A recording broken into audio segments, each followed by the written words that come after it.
The 5,000 hectares of Sabi Sabi lie within the vast Sabi Sands Reserve. This smaller game reserve was established in 1980, and you'll find a good choice of lodges to stay in here. You can escape the heat of the day in luxurious surrounds and watch your feathered and furry neighbours wander past your balcony.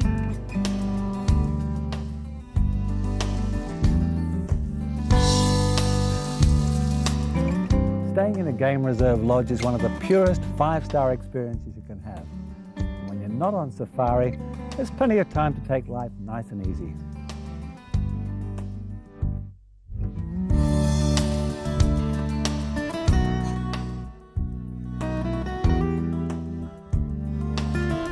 And you don't even have to be on safari to see the animals.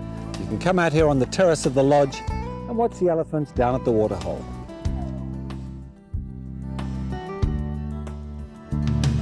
Lodge manager Tom Vorster told us what we could expect to experience in the days ahead. So Tom, it's quite magical out here first thing in the morning, isn't it? Yeah, this is a regular thing that we have over here. A lot of animals coming down in the morning, down to our bush pan in front of Bush Lodge at Sabi Sabi. We get regular visitors of elephants. There was a giraffe earlier this morning and a troop of baboons. And a lovely vantage point up high where we can just watch them, so you don't have to even be on safari. No, you don't. I mean, I've seen most species just from the deck up here. Mm. Well, it's a wonderful experience. This is really five-star in the bush, isn't it? Certainly, we try and provide our guests with the entire experience, good game, and then comfort, good food, and so they go away with a total wonderful experience. And the other thing that I thought was quite amazing is that you can get off-road. You can really get out there, really very close to the animals, Tom, here. Yeah, that's one of the features that we have, which gives us an advantage over the national parks, that we can get out and get close to the animals. Well, we're pretty close here. The elephants are only, 75 metres away. And the birds are singing, and there's a lot in the bush, isn't there? There is a lot out there. We try and also focus on the fact that we're not here just to look for the big five. We try and teach our guests that there are a lot of other species that make up the entire ecosystem that we live in. The safaris take place in the early morning and the late afternoon, when the animals are at their most active. But even here in the middle of the day, the warthogs have come into the resort to feed on the lush grasses.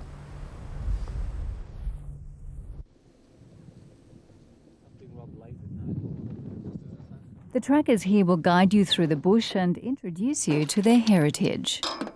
And how many years have you been doing that? About 13 years now. 13 years? Yes. So you get good at it? Yes, I saw a lot of them. Have you? What have you seen?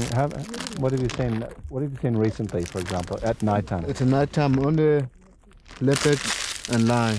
Okay. Yeah.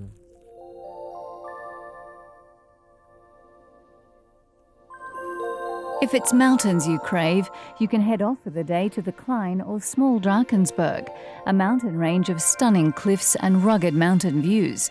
It's also home to one of the most awesome canyons in the world. This is the Blyde River Canyon, one of the scenic wonders of South Africa. And we're up here on the Highveld, looking down to the Blyde Port Dam with the Limpopo Lowveld in the distance.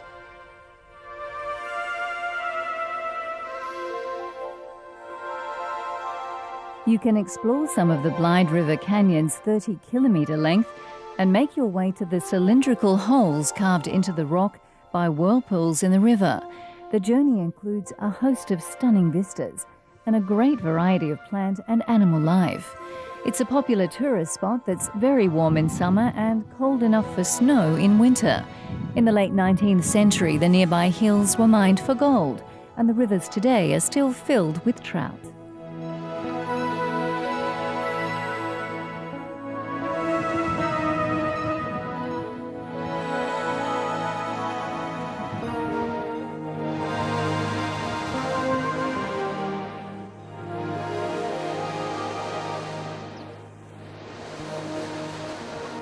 A 15-minute drive from the canyon will have you at another spectacular sight. This is Potholes, where the Blyde River has carved its way through the rocky escarpment.